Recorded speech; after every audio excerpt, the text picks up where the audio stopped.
Zvi Mazel, bonjour, Boker Tov. Boker Tov, bonjour. Alors nous avons le plaisir de vous parler ce matin parce que, outre vos fonctions d'ambassadeur en Suède et en Égypte, vous avez été, durant votre carrière, très proche, on va dire, du continent africain, puisque vous avez été directeur général adjoint du département de l'Afrique au ministère des Affaires étrangères.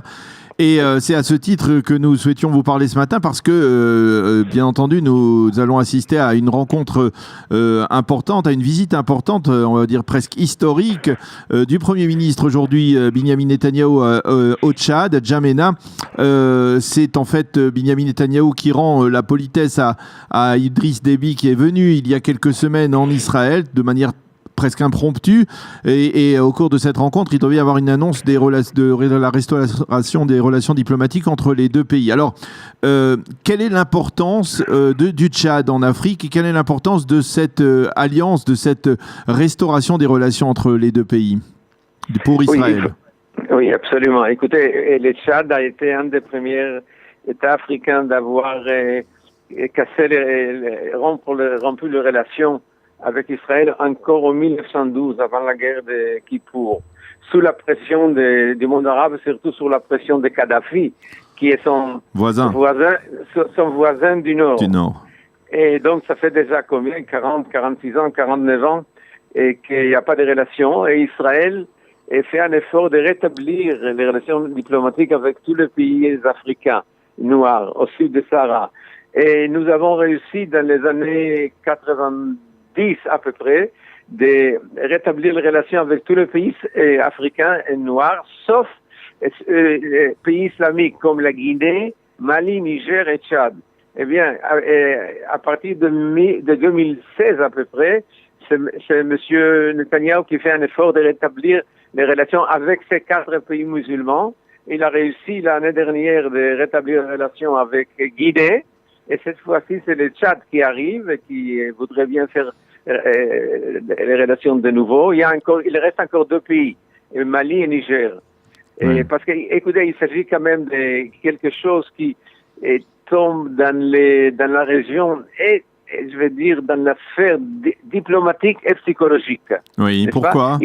Parce qu'Israël doit avoir des relations diplomatiques avec tous les pays du monde, certainement avec les pays africains qui sont très proche de nous. Nous sommes, et l'Afrique, le continent africain est notre hinterland, n'est-ce pas? Oui. Au bout de quelques minutes ou quelques heures d'avion, nous sommes déjà là-bas en Afrique, et on a eu dans les années 60 jusqu'à 70, 73, on avait des relations très soutenues avec tous ces pays-là, y compris le Niger. Le Niger et le Mali et la Guinée a rompu en 67. Donc, il faut rétablir tout ça et montrer au monde que nous sommes égaux entre égaux et il n'y a pas d'autre problème. Mais il s'agit quand même de quelque chose assez difficile parce que le monde arabe, le monde musulman dans son entier fait pression sur ce pays-là, comme Mali et comme Niger et maintenant Tchad, de ne pas rétablir. Mais ils ont compris, Idriss Déby, le président de Tchad, a compris tous les avantages qu'il y a d'avoir de bonnes relations avec Israël. Parce que finalement, nous sommes assez connus dans le domaine, par exemple, agricole, eau et tout ça, où les pays, où Tchad souffre énormément, il y a le problème de terrorisme. C'est ça, parce que c'est toujours à double, il y a toujours ces deux expertises d'Israël, l'expertise, on va dire, technologique et l'expertise sécuritaire. Exactement, vous avez parfaitement raison. Et là-bas, ces pays-là, si quelqu'un regarde maintenant la carte géographique, c'est un pays enclavé.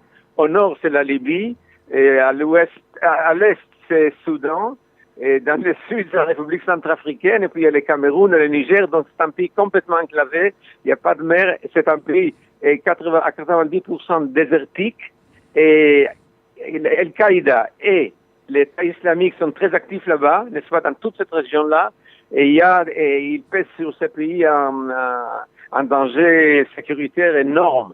Et bien entendu, nous pouvons aider et donner quelque chose, n'est-ce pas, participer à la défense de ces pays d'une certaine façon ou d'une autre, n'est-ce pas? Et il n'y a pas de doute, c'est très important. Il y a autre chose qui est apparu important, que ces pays-là peut servir et comme un point de transfert pour nos avions, pour El Al qui veut voler directement direct à l'Amérique latine. Exactement, c'est un droit très convenable pour nos avions. Il est d'ailleurs possible qu'il signe un accord en ce sens, n'est-ce pas, aujourd'hui? Exactement, oui. Alors on espère que cette fois-ci, puisque Netanyahu y est allé, et donc les deux pays vont annoncer le rétablissement des relations diplomatiques. Et une fois c'est fait, alors on peut tout arranger et tout faire.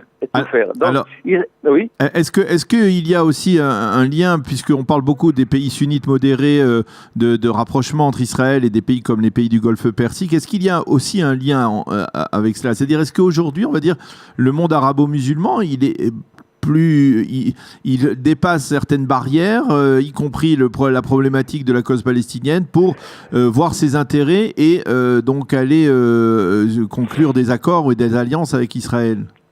Écoutez, il n'y a pas de doute que le problème palestinien n'est pas aussi important pour tous ces gens-là, et dans les Golfe et en Afrique, comme c'était avant. Il n'y a pas de doute que...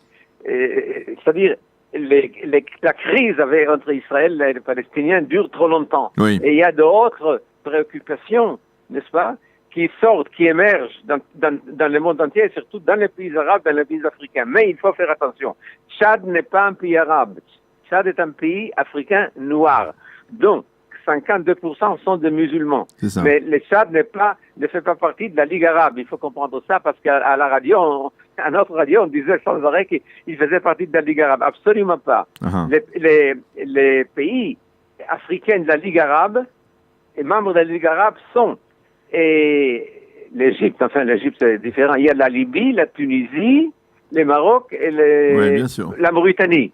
Mais Tchad, c'est un pays africain noir, un pays Sahel. Sahel, ça veut dire c'est les pays au sud des pays arabes en Afrique. Donc, il faut parler du Tchad d'une façon différente. C'est un pays africain avec lequel on a eu des relations entre 1960 et 1972. Il faut rétablir ça et c'est qu'on fait. Les pays de la Ligue arabe, c'est autre chose, d'autres problèmes. Qu'est-ce que l'on peut espérer pour des pays comme le Niger? Vous parliez du Niger et du Mali qui n'ont pas encore rétabli leurs relations diplomatiques avec Israël. Est-ce que vous pensez que c'est faisable, c'est-à-dire ça sera dans la continuité de la politique menée par Netanyahou? Est-ce que il y a des obstacles majeurs pour, par exemple, le Niger qui est un grand pays d'Afrique? Écoutez, le Niger et le Mali donc restent les deux pays musulmans noirs qui n'ont pas encore de relation avec nous. On fait beaucoup d'efforts. Moi, quand j'ai été responsable du continent africain et j'ai rétabli les relations avec une vingtaine de pays, dans ce cas-là, c'était après Oslo, il restait ces pays musulmans actuels et ça n'a pas marché. Et ils ne voulaient pas. Tout d'un coup, ils étaient sous pression. Maintenant, tout a changé. Et probablement, nous faisons, je ne sais pas exactement, mais nous faisons probablement de très grands efforts pour rétablir les relations. À mon avis, dans quelques semaines ou quelques mois, on verra les résultats. On verra les résultats. Bon, eh bien, on ne peut que se satisfaire de ces développements. Il y a d'autres points importants à souligner dans ces relations entre Israël et l'Afrique aujourd'hui. Vous pensez que Israël peut être un intermédiaire prioritaire pour l'Afrique aujourd'hui, un interlocuteur prioritaire aujourd'hui pour l'ensemble de l'Afrique? Écoutez, nous avons maintenant donc une relation diplomatique, économique, etc., avec pratiquement tous ces pays, sauf les deux pays musulmans. Et les relations sont très suivies. Il y a beaucoup de visites. Il y a beaucoup de programmes de développement. On travaille ensemble. Je crois qu'Israël recommence à être un facteur très important en Afrique. Et surtout, il y a des centaines de compagnies israéliennes qui y travaillent, n'est-ce pas, dans tous les domaines de la construction, de l'irrigation, de l'agriculture, etc. Donc, c'est très important tout cela, absolument. Eh bien, Tsumazel, merci beaucoup. C'était très intéressant de discuter avec vous. Merci beaucoup d'avoir été avec nous ce matin sur Studio Kalita et bonne journée. Bonne journée. Shalom, shalom. Shalom.